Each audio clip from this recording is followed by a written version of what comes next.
Good morning student আমি তোমাদের Shantanu sir আজকে এবিটিএ টেস্ট পেপারে 2024-25 সালের এইচএস লেভেলের 302 নম্বর পেজের জিওগ্রাফির এমসিকিউ যে শর্ট কোশ্চেনগুলো রয়েছে এগুলো সমস্ত কিছু রেডি করে দিচ্ছি, দেখে নাও। প্রথম প্রশ্ন রয়েছে, যে প্রক্রিয়ার মাধ্যমে কোনো স্থানের শিলাসমূহ চূর্ণ বিচূর্ণ হয়ে সেই স্থানে পড়ে থাকে তাকে কি বলে? মানে কোনো স্থানে পড়ে থাকলে সেই শিলাচূর্ণকে বলা হয় আবহ বিকার বলা হয়। আচ্ছা, মনে রাখবে এখানে ক্ষয়ী ভবনের ক্ষেত্রে আমরা আবহবিকারগ্রস্ত পদার্থগুলো এক স্থান থেকে অন্য স্থানে সরে যায়, পুঞ্জিত ক্ষয় লক্ষ্য করা যায় পাহাড়ি অঞ্চলে মাধ্যাকর্ষণ শক্তির প্রভাবে। আচ্ছা, দ্বিতীয় প্রশ্ন, সোয়ালো হোল যে সুড়ঙ্গের দ্বারা যুক্ত হয়, সোয়ালো হোল একমাত্র যে সুড়ঙ্গের দ্বারা যুক্ত হয় সেইটার নাম হচ্ছে পোনর। 3 নম্বর প্রশ্ন, ভৌমজলের প্রধান উৎস কি? ভৌমজলের প্রধান উৎস হচ্ছে আবহিক জল, মানে বৃষ্টিপাতটাকে আমরা বলবো ভৌমজলের প্রধান উৎস। 4 নম্বর প্রশ্ন, কস্টিক সোডা ও সোডা অংশ কাঁচামাল হিসাবে ব্যবহৃত হয় কোন শিল্পের সাথে? না, এটাই ব্যবহৃত হয় কাগজ শিল্পের সাথে। 5 নম্বর প্রশ্ন, একটি মুক্ত ভাসমান জলজ উদ্ভিদের নাম হলো কি? একটি মুক্ত ভাসমান জলজ উদ্ভিদের নাম হচ্ছে কচুরি পানা। পরের প্রশ্ন 6 নম্বর, ক্যালিফোর্নিয়ার যে জলবায়ু দেখা যায়, ক্যালিফোর্নিয়াতে দেখা যায় ভূমধ্য সাগরীয় জলবায়ু, অপশান সি। পরের 7 নম্বর প্রশ্ন, পাদ সমতলীকরণ মতবাদটি প্রথম অবতারণা কে করেন? পাদ সমতলীকরণ মতবাদটা অবতারণা করেছিলেন এল.সি. কিং। নেক্সট 8 নম্বর প্রশ্ন, মালভূমির খাড়া ঢালে যে জলনির্গম প্রণালী গড়ে ওঠে সেটার নাম কি? না, সমান্তরাল জলনির্গম প্রণালী, অপশান নাম্বার ডি আমরা দেখতে পাবো।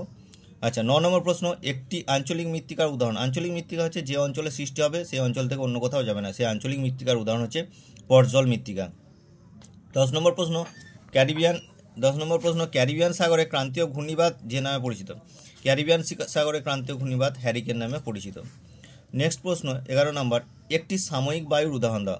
একটি সাময়িক বায়ুর উদাহরণ হচ্ছে মৌসুমি বায়ু, সাময়িক বায়ু। নেক্সট প্রশ্ন, বায়ুমণ্ডলে জলীয় বাষ্পের প্রধান উৎস কি? বায়ুমণ্ডলে জলীয় বাষ্পের প্রধান উৎস যেখানে জলের আধার বেশি সেটা হচ্ছে সমুদ্র জল। নেক্সট প্রশ্ন 13 নম্বর, অর্থনৈতিক উন্নয়নের একটি প্রধান সূচক কি? অর্থনৈতিক উন্নয়নের প্রধান সূচক হচ্ছে মোট অভ্যন্তরীণ উৎপাদন। নেক্সট প্রশ্ন 14 নম্বর, শ্রীলঙ্কার জীবনবৃক্ষ নামে পরিচিত কি? না, শ্রীলঙ্কার জীবনবৃক্ষ হচ্ছে নারকেল হতে পারে বা ডাবও হতে পারে। পরের 15 নম্বর প্রশ্ন, চীনের ধানের আধার বলা হয় কাকে? চীনের ধানের আধার বলা হয় হুনানকে, বলা হয় চীনের ধানের আধার। 16 নম্বর প্রশ্ন, একটি দ্বিতীয় শ্রেণীর অর্থনৈতিক ক্রিয়াকলাপ। প্রথম শ্রেণী আমরা জানি কৃষি, দ্বিতীয় শ্রেণী হবে শিল্প, মনে রাখবে এটা। পরের প্রশ্ন রয়েছে, ভারতের খাদ্য প্রক্রিয়াকরণ শিল্প যে একটি অগ্রণী রাজ্যের নাম কি? ভারতের খাদ্য প্রক্রিয়াকরণ শিল্প অগ্রণী রাজ্য হচ্ছে পশ্চিমবঙ্গ। পরের কোশ্চেন দেখো, প্রদত্ত যেসব দেশের জনসংখ্যা পিরামিড ঘণ্টা আকৃতির হয় সেই ঘণ্টা আকৃতি পিরামিড মোটামুটি দেখা যায় আমাদের আমেরিকা যুক্তরাষ্ট্র, কানাডা, বিশ্বের উন্নত দেশগুলিতে। নেক্সট প্রশ্ন, গ্রাম হলো একটি সুনির্দিষ্ট সীমাযুক্ত ছোট্ট ভূখণ্ড যাকে সরকারি ভাষায় বলা হয় মৌজা বলা হয়। পরের প্রশ্নটা দেখো, পৌরপুঞ্জ শব্দটি প্রথম ব্যবহার কে করেছিল? পৌরপুঞ্জ শব্দটি প্রথম ব্যবহার করেছিল প্যাট্রিক গ্রেডেস। নেক্সট প্রশ্ন হচ্ছে, প্রতিকূল কারণের প্রভাবে মানুষ তার বাসস্থান ছেড়ে যেতে বাধ্য হলে তাকে কি বলা হয়? কোনো প্রতিকূল কারণে সেই যখন মানুষ বাসস্থান ছেড়ে যেতে বাধ্য হলে তাকে বলা হয় পুশ ফ্যাক্টর।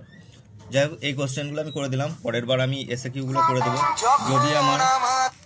যদি আমার কোশ্চেনগুলো ভালো লাগে তাহলে তুমি তোমার বন্ধুদের মধ্যে লাইক, কমেন্ট এবং শেয়ার করে দেও।